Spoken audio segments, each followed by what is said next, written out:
Un endroit où personne jamais ne venait, parce que ce que j'y faisais n'intéressait personne. Pourtant logiquement, Alphonse aurait dû s'y intéresser. C'était un très gentil garçon. Mais il était déjà dominé par Maria, de loin son aînée, qui depuis avait été sa gouvernante. Il n'osait donc pas trop prendre position.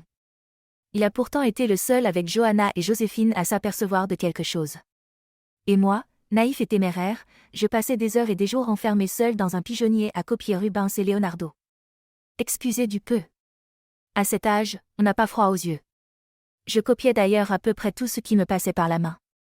Certaines de ces copies existent encore et sont conservées par la Fondation, notamment une copie d'une œuvre de Monet et celle du tableau de Jordaens que j'avais mis 180 heures à réaliser, m'inspirant d'une carte postale. N'ayant personne pour me guider, j'apprenais tant bien que mal à me servir d'un pinceau, à mélanger des couleurs. Alphonse m'avait offert mes premiers tubes de peinture à l'huile pour artiste. Quand parfois, fier du résultat, je m'enhardissais à montrer quelque chose de mon travail, je butais lourdement contre l'indifférence et l'incompréhension de Maria, auxquelles s'ajoutait sans doute une bonne partie de bêtises. Joseph, le frère d'Alphonse, qui était architecte raté, m'expliqua que la vie arriverait bien à me plier comme elle plie tout le monde. Pour m'encourager, où était ce de l'humour, il choisit d'acquérir le bout d'une allie sur lequel je mélangeais mes couleurs et qui me servait de palette. Il y avait bien eu ce professeur d'académie venu plaider ma cause, ayant remarqué mon obstination et évoquant un talent certain. Rien n'y fit. Maria l'envoya promener. Il m'arrivait d'entrer dans une rue de Spa dont j'ai oublié le nom, dans la boutique atelier d'un vieux peintre. C'était un peintre assez médiocre, produisant des bouquets de fleurs et des paysages de fagnes. Mais de son atelier émanait une atmosphère magique qui sentait la peinture à l'huile. Cela représentait à mes yeux un rêve irréalisable. Comme quoi les rêves évoluent au fur et à mesure qu'on les vit. Mes études primaires s'étaient achevées, bon gré mal gré. J'avais terminé premier ou deuxième, emportant au passage une bourse d'études après un examen dans une école de Verviers auquel 800 enfants avaient participé, 25 recevant la fameuse bourse. On avait trouvé entre-temps judicieux de me faire passer des tests d'orientation. On se demande pourquoi. J'étais tout orientée. Les testeurs avaient décrété que je possédais un QL de 127, que j'étais habile de mes mains et avaient conseillé l'apprentissage d'un métier. Voilà, tout était réglé. Pour des raisons que j'ignore, on eut l'idée de vouloir me faire poursuivre des études. Les deux tantes y étaient peut-être pour quelque chose ? Étant donné que j'étais insupportable à la maison, il fut décidé de me placer en pensionnat, chez les pères à Stavelot. Je les appelais les pères Servites, sans savoir si ce nom correspondait à quelque chose. Enfin, on avait mis l'ours en cage. La messe tous les matins dès l'aube suivie du petit déjeuner en commun, les cours en commun, les toilettes en commun, les dortoirs en commun. Après 3 jours j'eus la certitude qu'il me fallait trouver d'urgence une solution pour quitter cet endroit au plus vite. C'était une question de vie ou de mort. Je ne supportais pas cette vie commune. Je ne l'ai d'ailleurs jamais supportée plus tard non plus. Je trouvai bientôt une solution. Pas la plus intelligente, mais elle fut efficace. Je décidai de m'abstenir d'aller à la toilette. Les premiers jours personne ne remarqua rien. Après une semaine, j'eus la fièvre. On me permit de rester alité dans le dortoir. On installa même un rideau autour du lit. Quel luxe! Mon état ne s'améliorant pas, le médecin fut appelé. Par miracle, il ne découvrit pas le subterfuge. Cela dura près de 3 semaines.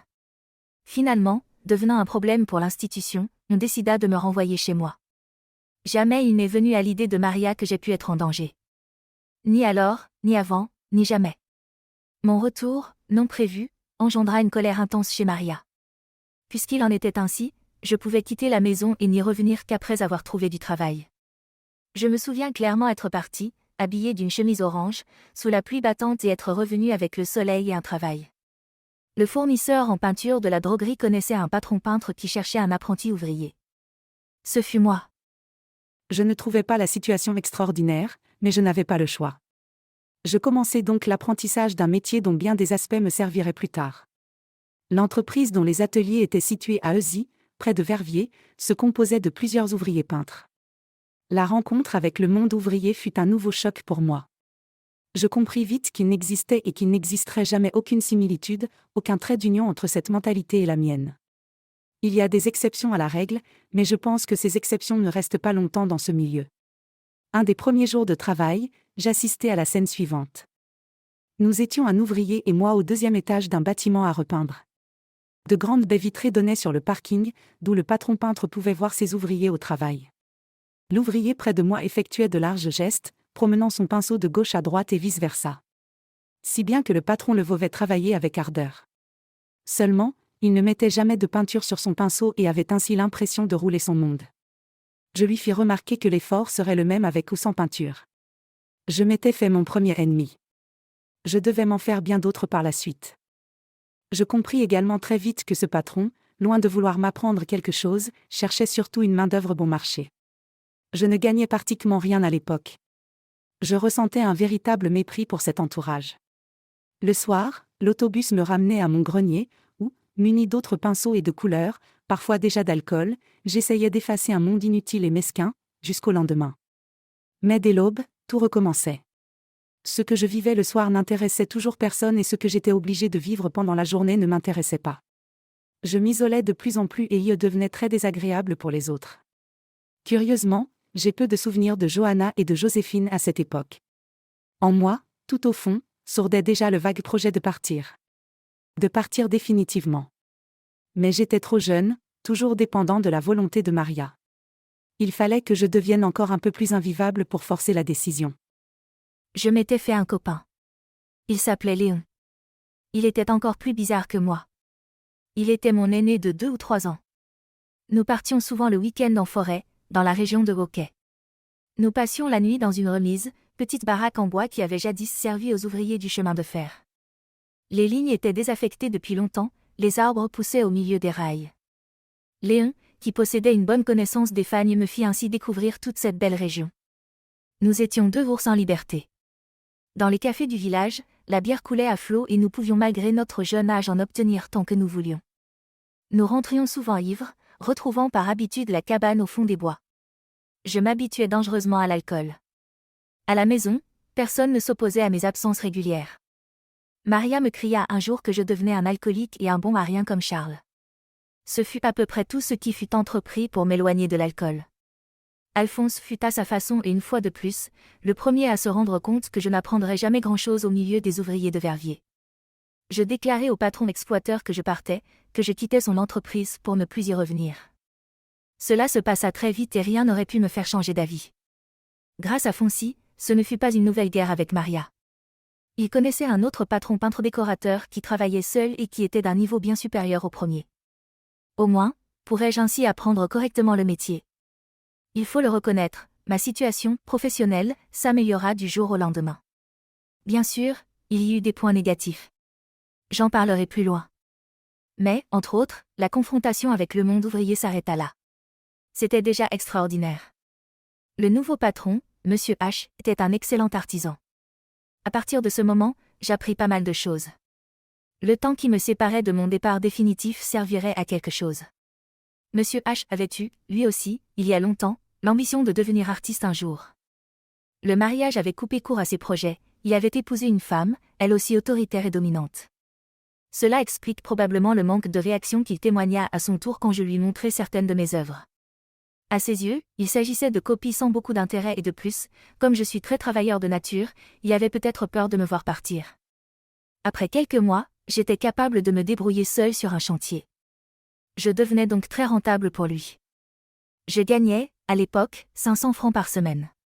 Il ne fallait donc pas prendre de risques. Il existait à l'époque une sorte de maison de jeunes à Spa où on organisait régulièrement bal et dansants. Je migrais grandis quelques toits, avec pourtant une frustration permanente, due à mon incapacité de lier contact avec les autres étant surtout les jeunes filles présentes.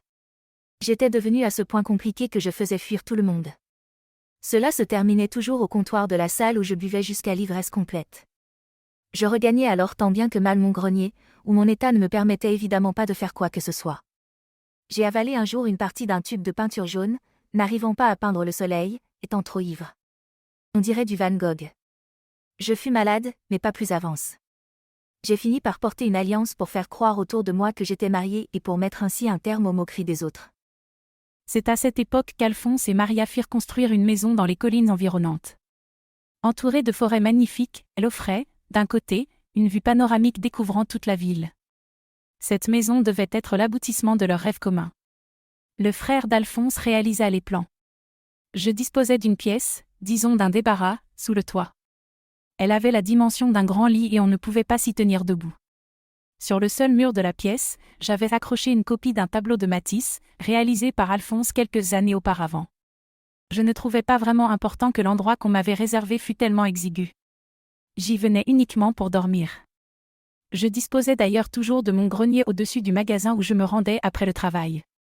En fait, je ne me sentais plus chez moi nulle part depuis longtemps. J'étais en visite et je ne m'intéressais pas au propriétaire qui me le rendait bien. J'étais révoltée contre tout et tout le monde, comme la plupart des enfants à cet âge, même contre Alphonse, ce qui m'étonne encore aujourd'hui.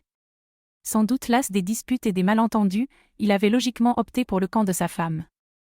N'étant pas par nature de caractère fort, il n'avait pas le choix. Pendant quelques semaines, il me fallut travailler sur un échafaudage afin de repeindre la façade, assez jolie d'ailleurs, de la maison d'une dame riche de Spa. Tous les jours, plus ou moins, à heure fixe, une jeune fille, âgée d'une quinzaine d'années, passait dans la rue devant l'échafaudage sur lequel je travaillais. J'aurais tout donné pour oser l'aborder, mais j'en étais incapable, gênée de surcroît par ma salopette d'ouvrier peintre, qu'elle considérait avec un peu de mépris, ce que je comprenais ô combien. C'était la fille du notaire. Je me sentais frustrée comme d'habitude. C'est comme si j'estimais devoir prouver quelque chose et que je n'en ai pas les moyens. Je donnais raison à la jeune fille de ne pas s'intéresser à un jeune homme en salopette, mais je n'avais pas la possibilité de lui montrer que j'étais, en fait, quelqu'un d'autre. Aujourd'hui à 48 ans, j'ouvrirai ma porte, j'irai au vernissage ou dans des restaurants chics avec mes habits de travail. Non pas pour choquer. Ce temps-là est révolu depuis longtemps, mais parce que je m'en fous et que c'est plus facile. Jusqu'à la trentaine, j'allais vite me changer quand il fallait recevoir quelqu'un. Qu'il est long, le chemin de l'enfance. Mon patron travaillait à cette époque à la réalisation des décors pour le Festival de la chanson française de Spa. C'était pour lui une promotion certaine, qui le rapprochait de ses ambitions de jeunesse. J'eus moi-même l'opportunité de découvrir un monde qui m'était totalement inconnu. Un monde qui donnait l'impression, du moins en apparence, que les gens qui y participent se sentent moins seuls. Je découvris le monde du spectacle et des projecteurs. Je découvris le monde de la chanson. Venant de mon grenier, ce fut l'éblouissement. Je ne pouvais évidemment pas imaginer alors toute l'hypocrisie, l'égoïsme, le côté superficiel de ce monde. Au contraire, je le considérais très vite comme un tremplin, comme un passeport qui allait me permettre de m'extirper de mon milieu. Je me mis à écrire mes premiers textes. J'avais acquis, je ne sais plus où, une guitare, et aidé par un guitariste amateur, j'appris mes premiers accords. Bientôt, la première chanson fut prête. Je ne passais plus des heures dans mon grenier avec Rubens ou Utrillo, mais je les passais à répéter devant un micro et un enregistreur. Les gens qui avaient souri devant mes ambitions de peintre riaient franchement à présent. Un soir, ce fut ma première apparition sur scène. Je crois que c'était à Liège.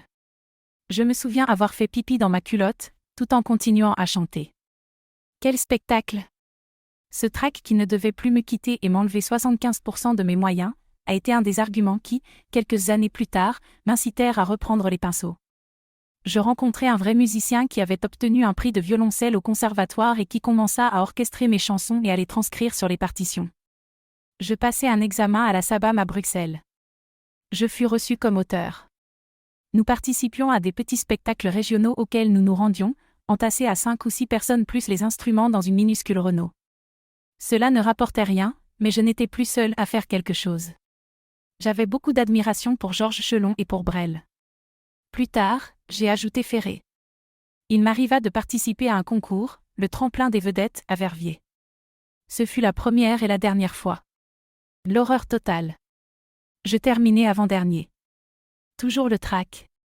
Je suis un artiste qui ne peut créer que dans la solitude.